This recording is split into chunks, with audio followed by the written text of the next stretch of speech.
two topics. Well, there's three topics I want to hit here. The first one, the Jim Harbaugh, he's expected to be suspended for the first 4 games of the season. Well, if you look at the first 4 games of the schedule, it's not exactly murderer's row of who he's going to be missing. We're still waiting for an official ruling on that. But with Michigan, am I overreaching that they have overtaken Ohio State, even though the Buckeyes were 11-1 and could have beaten Georgia in the college football playoff? Am I overstepping to think that right now, because Michigan's won the league the last 2 years, that they are now the team in the Big Ten that Ohio State now has to catch? I think so, in that, it's gonna unfortunately, it's gonna come down to the one game, right? I mean, it's gonna come down to that game at the end of the year. The question is, are they both undefeated, or are one of them going to get knocked off possibly prior to that game? I mean, can somebody slip up? Can a Penn State or a Michigan State maybe jump up, or Wisconsin? I don't know, but can someone jump up on a given day to go beat them? Because it's hard to be focused every single week, and you're going to have down days.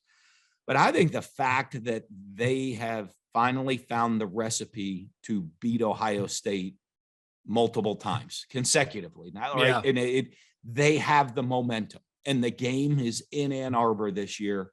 I think they are the team to beat. I think all the pressure going into that game, the Ohio State-Michigan game in Ann Arbor, everything is on Ohio State and Ryan Day, because if they go again, I think it is now Michigan's league, because Michigan's going to go and have the chance to win the 3rd straight title, 3rd straight play. Whoever, the Big Ten champ's going to be in the playoffs. Correct. So it's going to be their 3rd straight playoff appearance. And even though Ohio State, talent-wise, ability-wise, and on a national stage, they're is as loaded. Good as anybody, if they stub their toe against Michigan for a 3rd year in a row, I think it's a problem. And for them, there'll be a panic in Columbus. There really will be. And I said this with Feinbaum a month ago. The fact that Ryan Day's job would even be in question because of a game, I think is absolutely absurd. But that's the game to get you to the level. Now, again, they got in the playoff regardless. I think a lot of people and moaned about that, but then they go and take Georgia. They're a missed field goal away from going for the national championship, and they probably win the national championship because they'd have played TCU. And so, they're a receiver staying healthy. I mean, if they're their top player gets knocked out of the game, or they probably win the game. I mean, if he's healthy, they win that game, because if you put him on the field on that final drive, that's going to be that's a 15-yard field goal, not a 50-yard field goal. Right. And look at what Ryan Day's done, either as an offensive coordinator, as a head coach, succeeding Urban Meyer. I mean, they had Dwayne Haskins, the late Dwayne Haskins. He was a 1st-round pick. Justin Fields, he was a 1st-round pick. CJ Stroud, he was a 1st-round pick. You've got Chris Olave, Garrett Wilson, Jackson Smith and Jigba. Oh, by the way, Marvin Harrison Jr. is probably better than all of them. I mean, you could argue, Dan, that Ohio State, even including Georgia and Alabama, has put the most talent on the field in the last 5-6 years than any program in the country. Easily. It's hard to say someone's put more. It really is. I mean, Georgia defensively, Alabama always has the talent. Georgia defensively has put a lot out there.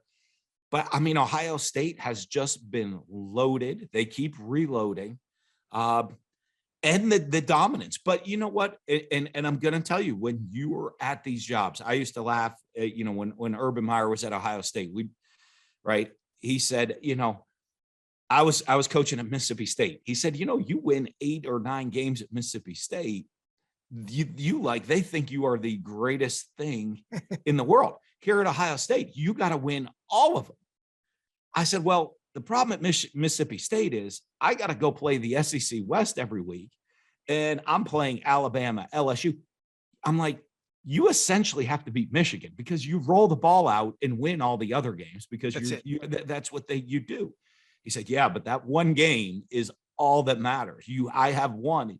You have to pick 8 of the 12 to win. He said, I have to win the one of the one. And, I mean, that's what it comes down to. And that is, I'm going to tell you the mental side of football, and don't think this doesn't exist in that game.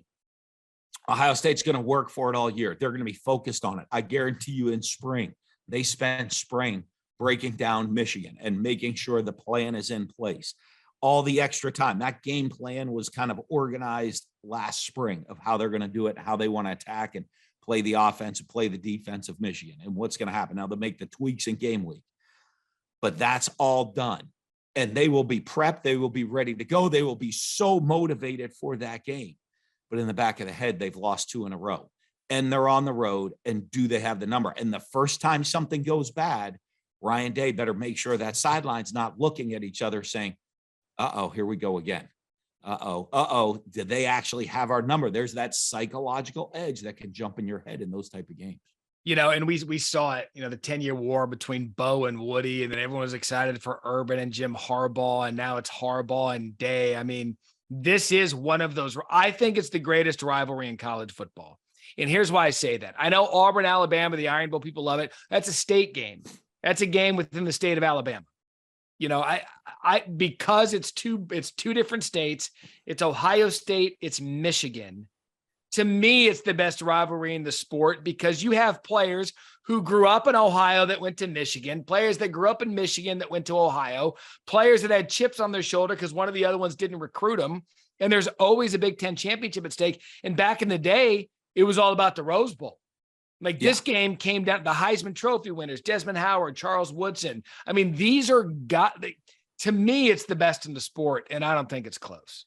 Well, yeah, because I think of every year, it's been a meaningful game. I mean, you look at the big ones of Oklahoma, Texas. I mean, that's a great one. Big one added, but it's always at a neutral site. Florida, Georgia at the neutral site. I think those make it kind of fun. USC, UCLA back in the old days used to be so special for so long.